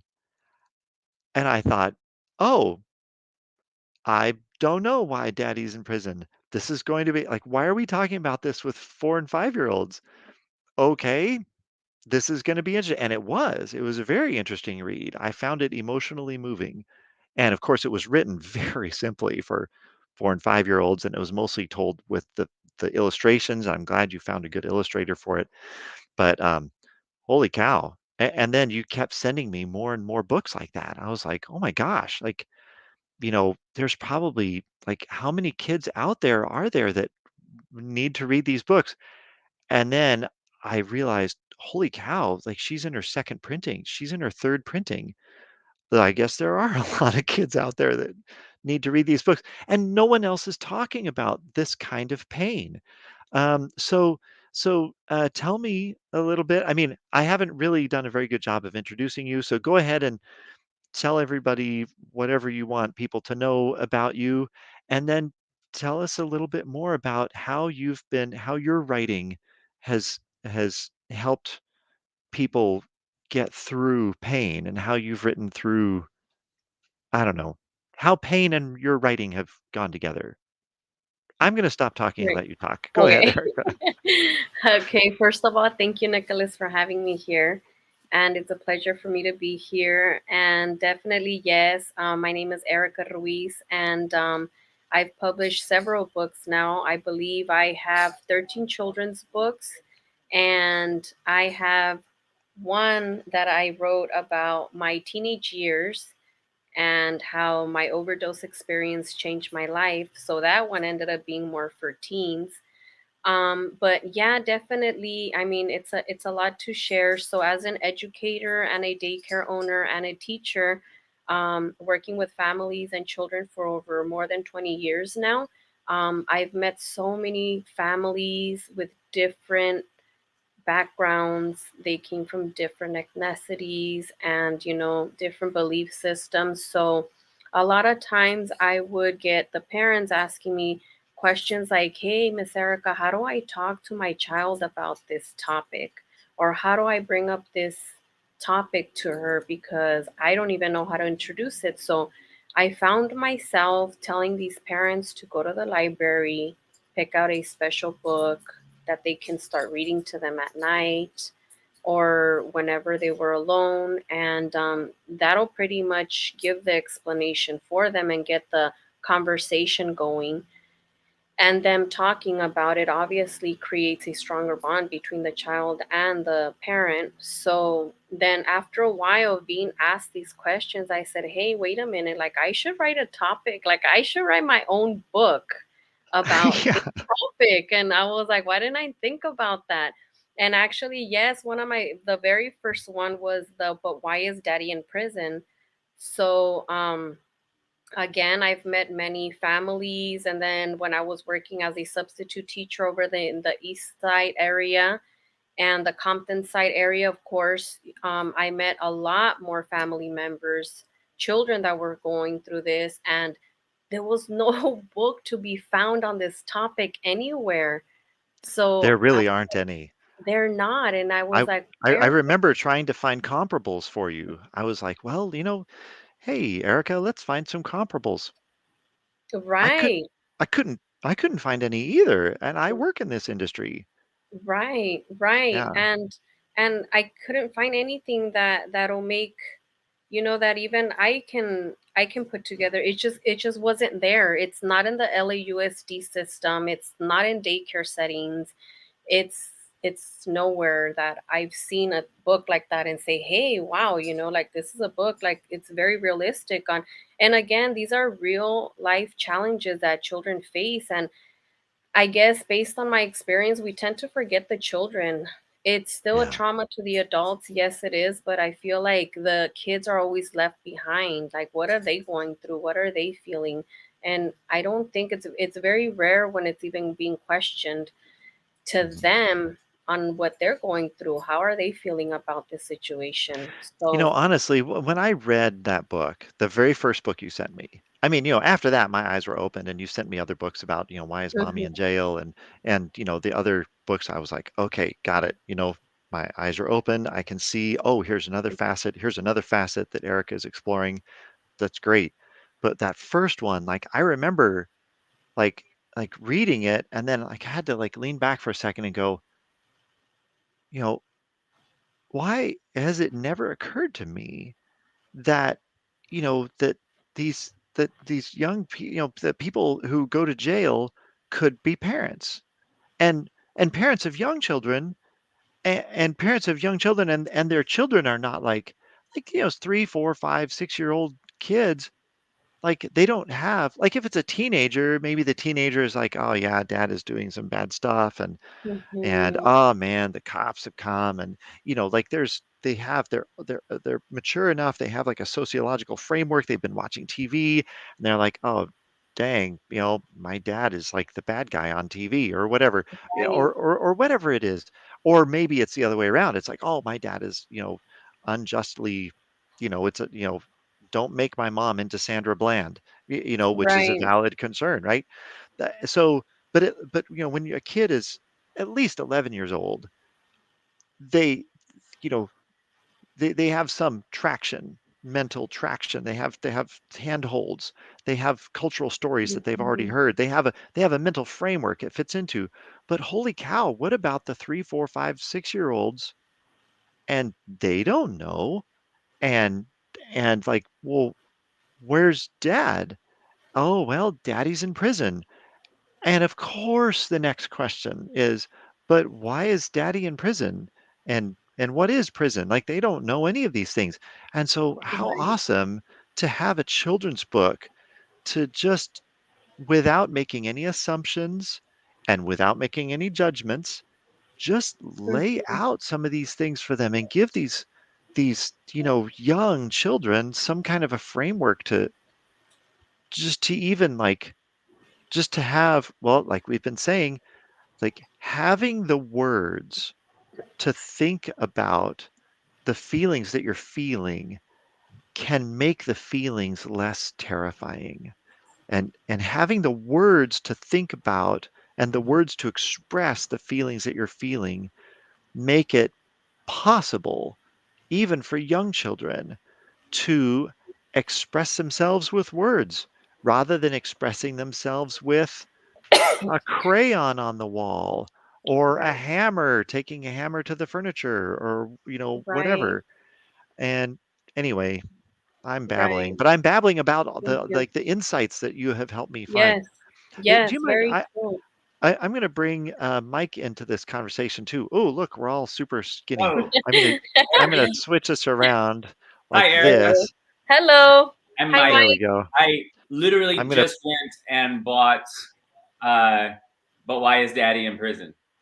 Oh, Nice. Thank you so yay! much for that. In the Thank moment. you. My wife teaches school, has been a school teacher forever, and she's gonna love that resource. Nice. Thank I you for feel like that. every year we have conversations about, well, here's what's going on with this kid at home. And Hmm. Yes. right? Exactly. So awesome. Way to have a resource, way to like touch an area of of suffering, right? Right. But Yeah. honestly, we were talking earlier about how Okay. in our culture we avoid these things, right? And Exactly. by the way, Erica, if you Yeah, have way kids to at come in home and who just like need your basically attention, that's totally fine. So just mute yourself and that's fine. But I'm putting you center stage because I want to be able to ask you some of these questions. So I'm going to go back and um, I'm just going to Hmm. put some comments on the screen. Okay. Can you see that comment from Oh Ann yeah. Doherty? Yeah. So the fear, because we were talking about how it can be scary sometimes writing about grief and pain Hmm. and loss and suffering and things. yeah, The fear is that if you write about it, it makes it more real. But yeah. then she said, more real than the hidden thoughts and feelings. But you know, one of the things that we said was, well, the wound is there, like, the words don't make it real, the words just make it visible. The words make it so that we can talk about it. That's It's not hidden Right. anymore, now we've chosen some words for it. But, a Right. do great you think it's question. actually yeah, do you think it's harder for kids to deal with things if they do have the words or they don't have the words? I think it can be, but I really feel that introducing the ability of them to be able to express themselves, talk about it, write about it, draw about it, is is part of their healing. So it's, for example, even us as adults, when we're writing, and the more we continue to write about what we're going through in our journals, for example, we start healing because we're putting it somewhere. So it's I really think it's the same thing with children, and it's even better to catch them at a younger age because they're able to understand it sooner. Mm, Therefore, it also creates cutting that cycle, breaking that cycle from even continuing that. And there's so many reasons behind, every case is so different, right? Why a parent's incarcerated, whether it's because, and a lot of times it's, they're not even supposed to be there, or, the justice system is so crazy now that mhm, it's like we don't even know what's really the truth behind all of that. I'm not saying that not nobody deserves to be there. I mean, everybody pays for what they got to pay for, but at the end of the day, it's the children, right? We worry about the children. They're our future. yeah, Like, we gotta educate them. We gotta mhm, teach them that this is not something to be ashamed about, that it can really happen to anybody. mhm. And so, as Ann Doherty, this is a different quote from her. I think that the best therapy is the willingness to put yourself into words on the page. It may or may not be shared. So, can I? I'm just going to brag on you Mhm. a little bit more. Um, Yeah. one of the things, well, not one of, like another thing that I really liked about that first book, which I remember as an editor, at first I was like, so this is not actually the way that you do children's books. And you push back. You're like, well, here's why I'm going to do my book this way. And I was like, okay, you know what? Good reason. Why not? First book, let's go. If everyone hates it and nobody buys it, then maybe she'll change her mind. But actually, it's one of the most popular features of your book. So, Anne is talking about, the best therapy is the willingness to put yourself into words on the page. So, for those of you who haven't seen Erica's books before, the last half of many of your books is blank lines. And Right. you end the story by inviting the child, the reader, to go ahead and tell their own story. And I don't remember exactly how you do it, but could you talk a little bit about that and the Yeah, experiences, of like what you've course. heard from parents? Yes, so again, I'm such a great believer of that because I work with kids almost all my life, and every child likes to color and write. So I said, I'm going to write my books in a form of therapy, not just adding the resources on the back, but something where it can be a little bit more personal for them. So I added in the back, depending on which book, for example, that one has a space for them to express themselves, like, well, how do you feel? And it goes with the question mark. How do you feel? And so that I also believe brings a more stronger bond between the parent and the child. They get the conversation going, they start talking about it. And I added another page where they're able to share their prison pictures next to the cartoon pictures. So I think that was so cute. That's genius. Sorry, I was muted there. That is really cute. That is awesome. I love it. Yeah, thank you. And I love it so much because not just because I published it, but honestly, like, I get feedbacks and pictures from these kids. Their parents send them to me, and I love receiving them. Like, they're just so happy to see a book that they can relate to and that they know that they're not alone, and it gives Yeah. them a voice as well. Yeah. So it's a very emotional book for me. I just love talking about it. I love it because these kids, I mean, we gotta care for their voice. And Yeah. when they have it, I mean, it touches my heart when these parents send me videos of them saying thank you. They're holding the book or they want to share their pictures with me. It's just so awesome. Okay. I'm going to invite someone else to come and join us. Hold on one moment. Um, you know what? I'm going to um, put you guys on here together and I'm going to back out for a second. So, what I'd Mhm. like you, like Mike and Erica, for you guys to talk about is talk a little bit about what it feels like when you are like you've already written it, you've written something painful and difficult, and now you have to go over it again and make it as good as you possibly can. Like, what does that feel like? Is that painful? Is that difficult? Is that how do you get through that process? I'll be right back. Okay. Would you like to go first? I was just gonna say, you go, Erica. Oh, okay. Okay, sure. So based on my experience, I feel when I published my last book where I talk about my life experience, I just feel that once I started writing that book, first of all, I was not even planned. I never thought I would ever write a book like that. I never wanted to share that part of my life. Yeah. But once I started writing, I just didn't know how much I never healed from that experience. And not just that, but from so many past wounds, childhood wounds, traumas, and everything. So the more I edited and re-edited, I just found myself feeling less stressed writing about it. At Wow. first, I had to take breaks. I was like, I don't think I can do this. I'm reliving this. I'm living a memory lane right now. I Yes. was so nervous. I was like, I don't think I could finish this. Hmm. And I had to take constant breaks. But the more I wrote about it, the more I edited, re edited, and went over it and read it and read it and read it, it just became easier for me to accept that I had lived that part of my life and that eventually this book will help other teens maybe facing a situation like mine and help them understand that it's not the end for them. Yeah. Um, so my book is about the death of our baby child. Um, Mm, so, but sorry about that. very, very similar what you're describing in terms of at first you just feel like you're drowning in it, right? Like you survived it.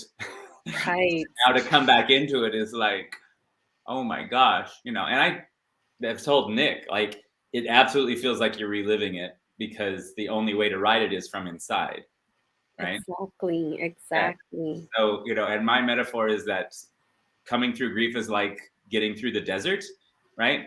There's no there's no water, there's no food, there's no map. Right? Right. You don't know how long you're stuck there. So going back into writing it was like, why the would I want to go back into that place? Exactly. But like you, I wrote it because I promised myself that I would, to be able to offer that for other people going through the same thing, right? And Right. exactly what you're saying about teenagers, right? Like, you know what they've been through and are trying to get through, and people who haven't experienced that can't know. Right. And that's what so for me, I mean, I wrote my book for about a year and then had to take a break again, right? Like, I I mean, like bet. a 6 month break of, I'm just too, but I feel like as I went back and edited, um, I mean, there's a different part of your brain that you're using, right? Right. Um, and so in some ways that got easier. And in some ways it's just, I'm either in or out, right? Like, Right. I'm either immersed in this or, I'm not there right now. Mm. And so the going back and forth I found difficult. Um, I was, Nick, I was happy that as I got to the end of the immersed part and kind of started talking about more the hope of coming out, that's when spring arrived. And it was Oh, like literal spring, like the literally, actual. right? Like, I started to Okay. see green leaves and buds, and it's like, yes, it's not even just a metaphor; it's the actual Yeah. life is returning. Yeah. So So I'm sharing a comment down here at the bottom that talks a Mhm. little bit about that. Kim says, "My keyboard was washed with my tears when I wrote Mhm. it, when she wrote her story, and I still weep when I read it. But it exorcised the unrelenting pain so that I no longer cry every day." Mhm. Wow, Kim, I feel you. Yeah, Yeah. that's exactly what we're talking about. We're writing to heal, and healing is a process. It's not, Mhm. it's not a magic link that you click and then everything's all better now. Right. And I Well, feel like when you write such a powerful book like that, for example, like Mike's, I mean, it's something you get to carry with you forever. Like you get to just carry that with you. Like when I published when I published all my books, but like this last one, I even slept with it. I slept with it. I put it next to my pillow and I was holding it and loving it and I was just like, man, like I acknowledge what I went through and that I had the courage to actually write about this, I love that. and that it and I like to pray and just meditate and send it out to the universe and say, I really hope that my book falls into the hands of those that really need this. Yes, yes, that's And that's exactly my, exactly what you're doing as well, Mike. yeah, that's exactly my prayer too. Somebody feels alone and like nobody gets this, right? And Yeah. that's, the grief is bad enough, and then feeling isolated is worse. And Right. so yeah, that's is the offer of, you're not alone in this, right? I can't make it feel better, but I can let Right. you know that I've survived that too. Right. yeah. The thing I love So, Erica about the thing I love Erica, I guess I'm gonna point that yeah, go ahead, go ahead. about what you're writing about, and I feel the same about mine, but I think yours even more so. Like, there's so much shame in that, Hmm. and that breaks it, right? Saying it out loud, bringing it into the light, giving people permission to not Right. be hidden in that. I just think that's so powerful in breaking that shame, right? Thank you. Because Yes. it's horrible enough to try to survive it, and then adding the, and I'm supposed to keep it disguised, and right. Right, right. And I've had a lot of feedback on that on ex-prisoners, people that I've met that were incarcerated for so many years and they tell me, I wish that I could have. Oh, did he log off? No, no, he's still Oh, there. I just I I'm about wish. to introduce something else, but I want Oh, you to okay, finish okay, first. okay. Yeah. Yeah. I believe that there's one man that did almost 20 years. He said, I wished my daughters could have had a book like this when I was incarcerated for so long and there was just nothing like this out there. And now he's out. He's almost 60 now and he was in there for so many years, but I get a lot of feedback comments and when I have book events at the parks, I get people stopping by just to talk to me about that book. Yeah, And I believe it. Well, now you are also going to be at the LA Times Festival of Books, right? yes, I You're gonna am. And I be was at the Wordsmith Writing Coach's booth. Yes. So with the recent books, I mean, you can bring any books you want, but the Right. reason Thank you're you. there is because you're a Right. client and you've published books in the Hmm. past couple of years, and so you're going to be there to promote those. So if anybody wants to meet Erica in person, come to the LA Times Festival of Books booth. So Erica and Mike, I want you guys to stay with me backstream, but now I'm going to bring on a new person. This is Ann Doherty. Um, and I'm going to let you introduce yourself more in a second, but just so everybody knows how I know you, um, Anne is a critique group leader for the Greater Los Angeles Writers Society, and you've got a lot of experience um, with counseling and being a therapist and stuff like that, right? So Yeah. I'm sure you have credit, and I know you're also right now doing some painful writing of your own. Is that right? Tell us a Yes. little bit about that. Yeah. So I'm writing memoir, and so my experience, you know, like like you guys were saying, it's that thing about going back into those places of long ago and not so long ago, and it is the most challenging kind of work I think I've ever done, and it's when I started it, like I did not know that that was the territory that I was going to go through. I did not know that it was going to be so hard to do it. Um, and the reason why I continue to do it is because the clarity and the freedom and the connecting the dots of my life, um, that this writing is um, the single best mm, tool that I know of to connect the dots. And the thing is that, like with the children, I was thinking of how um, when we don't have words for where we've been and what's happened and what hasn't happened, our actions are going to play it out. And so it's a much better world to live where we can speak of those things rather than Mhm. act them out, because Yeah. most of the world is not versed in the language that we will speak with our actions, that we live in a shame based world. And that Mm. shame means that I will not have the courage and the integrity to look clear eyed at your fear, at your sadness, at your anger, at your anxiety, at your depression. And and if nobody can look clear eyed at you with that, your actions will be interpreted as being bad, as being immoral and illegal, wrong, like the million and one things that we do with it. Mhm. So, yeah. And when I was in graduate school learning to be a therapist, um, one of the most wonderful things that I discovered, and maybe one of the teachers had said it, they did. I went to the children's section in the bookstore and I read the books that were written for kids.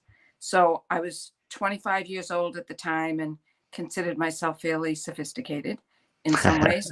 And and I devoured those books, everything from basic anatomy to dealing with all kinds of things. And I needed to have someone speak to the child within me, that my Mm. intellect would not allow me to go to other places until the child within could hear it in the Mm. language. And and even now, a lot of years later, um, yeah, like I get it. It's like the closer I can go to the child's world, to the language and the feelings and the experiences, that the better my world becomes. I become Yeah. more articulate and Mm. I become able to be in this adult world only when I have the courage to go and inhabit my personal child world that you give voice to. Right. So speaking about inhabiting the world of the person going through pain, let me share something real quick. This is, hold on. Da, da, da. This is the image that I've been using for for the emails and stuff when I've been talking about this writing to heal, but this is the image without all the words on it. And the reason I actually took this picture, and the reason I chose this photo is that it it feels like that lonely road that you're going down when when you're suffering, you're carrying this burden and grieving, and just life doesn't make sense, everything's out of whack, and you just are feeling so much pain. And it's like the way the metaphor Mike used was being in the desert, and the metaphor that I've used in the past is being on a lonely road. And, some days, for some reason, you need to make progress forward, right? Like you don't want to go back. I haven't really thought that through exactly why you don't want to go back. There's pain behind you. And so you want to move forward, right? And sometimes you're you're riding a bicycle on this road and making real progress. Sometimes you're walking. And sometimes if you can just crawl a little bit and then roll over into the shade at the side of the road, then that was enough progress for today, Um, but and by the way, this looks like a much more cheerful picture when you see it in color. That's a very deep blue sky, but I didn't like that because that's not how I felt. So I just changed it to monochrome, and poof, the sky is black, which felt perfect. Like that's exactly right. But but I just wanted to ask you guys, like, um, what we talked a little bit earlier about how lonely an experience it is when you're, like you said, and when you're like putting words to your experiences and going, intentionally taking a deep breath and going back into the painful things that you wish you could leave behind, but you've got to go back to them because they're they're not actually you're not actually going back to them, like they're on top of you all the time. So like going back into them is just acknowledging the role that they're still playing in your life, right? So Mhm. so tell me a little bit about, um, if someone feels like they're walking a lonely road like this, what let's take turns here. What can we say to them to give them hope that there could be healing or relief or something more positive around that bend there? Can we start with Mike? We haven't heard from Mike for a little while. Um, yeah.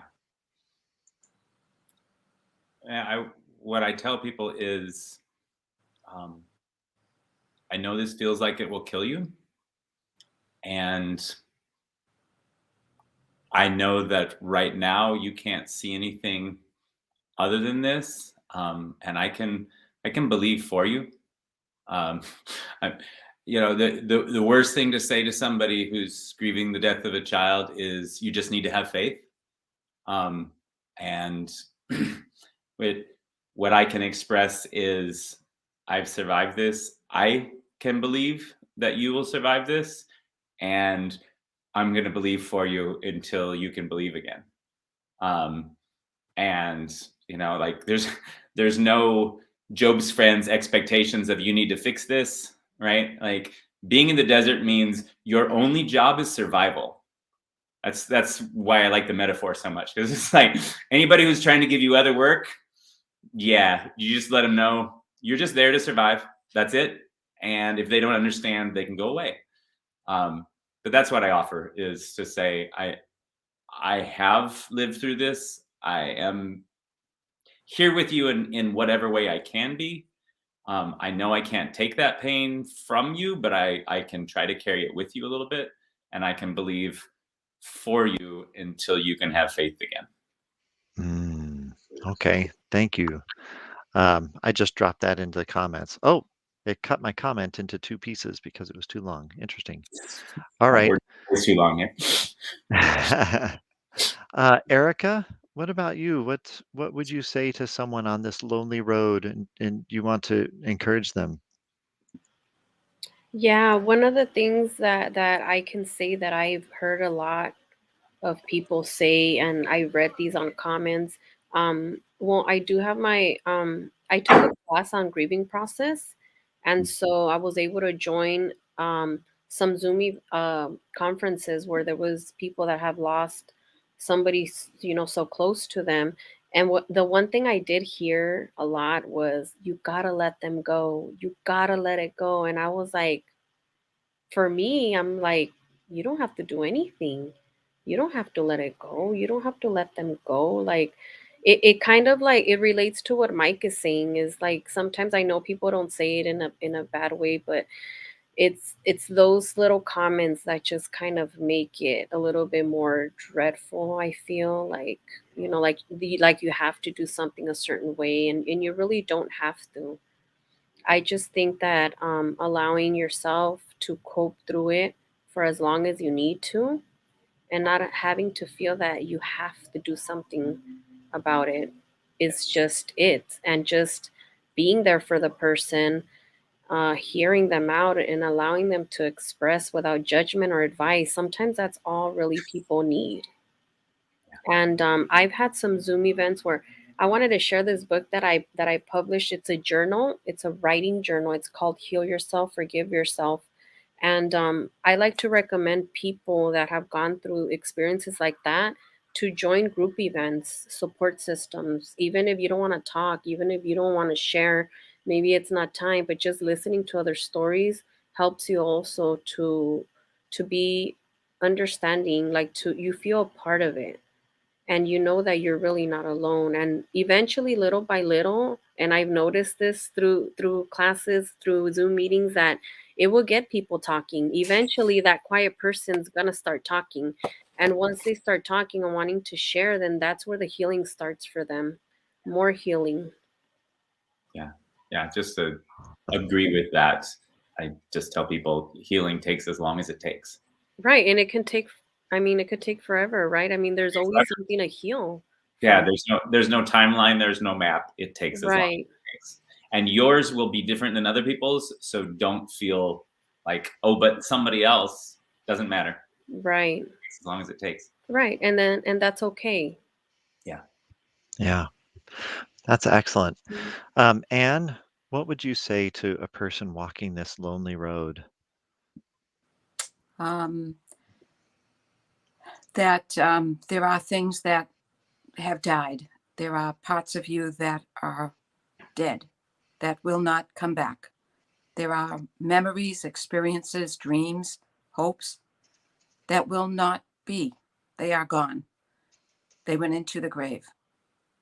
And that um, and that you will stay in your grave with it, like you guys are saying, for as long as you need to. And and that's okay. And don't let anybody force you out. And at the same Mm. time, you want to keep in mind that at some point in the future, that and there's this thing that I have on my desk, and I didn't, sometimes I write things down that, come in my head and I try to capture it. At some point in the future, that you need to know that in order to live in the now, you must deal with what died back then. You don't do Mm. it all now, and it's all not in some nice, neat little thing, the rest of your life it's going to unfold. But at some point, you're going to want to live in the now because people need you to live. You need you to live, Hmm. but you cannot live until you go back and deal with what died. Yeah.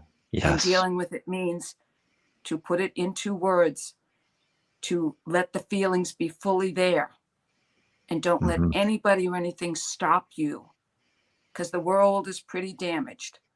And all the platitudes and all the calendars and all the crazy things we use to mask and hide and drown and destroy, they're wrong. They're bad. They're evil. Yeah. Amen. So, And Kim says that you are being very helpful for her. Yeah. Um, yeah, I and agree. so that's why I say, losing a child is an amputation. right? It's not just a, flesh wound that's going to heal, right? And it's exactly what you're saying. This is gone. It's not coming back. You can learn to live with who you are now without that arm, but until you accept that, in the sense of this is this is forever, right? Hmm. You're going to be stuck in that place. Yeah, Yeah. that's a great word, Anne. Thank you. And Nick, Okay. the Yes. photograph, your photograph, like Yes.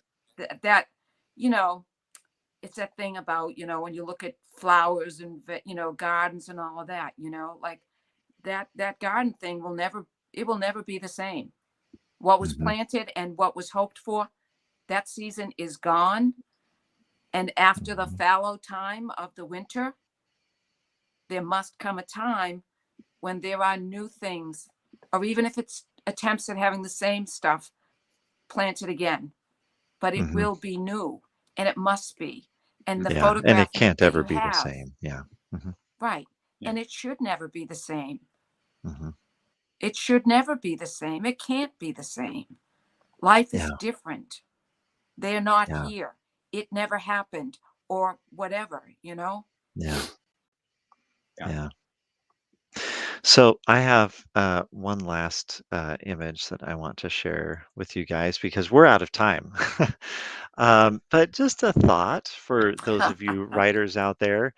Yeah. Look, if this grief and pain is living in your head anyway, let's force it to pay rent. Let's write it and let's publish wisely as much as possible in our particular situations. And I mean, it's funny, getting our pain to pay rent, right? And earn some royalties on our books. But really, what that actually means, Mike and I have had some long conversations about this very thing.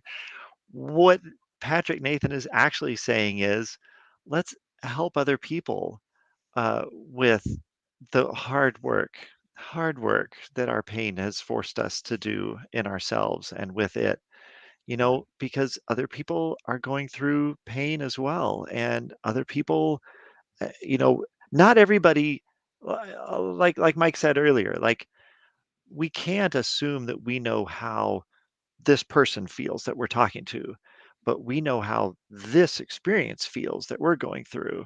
And there are other people who are going through similar experiences who like really need what we have to share with them at each step of at each stage along that long lonely road.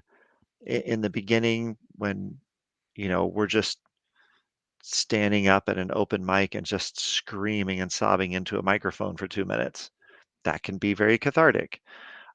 It's not going to be the headline uh, thing that attracts everybody there, but it could be, you know, the the one thing that really helps, you and someone else in that room. And further along on that road, you know, you might write science fiction stories like Neil Young and work your situation, work out things in that way. And then someday, 17 years further on, like Mike, you might be in a place where you could openly talk about that exact, like we're not using metaphors anymore. We're going to use names and dates and put feelings into very specific words and talk about all that.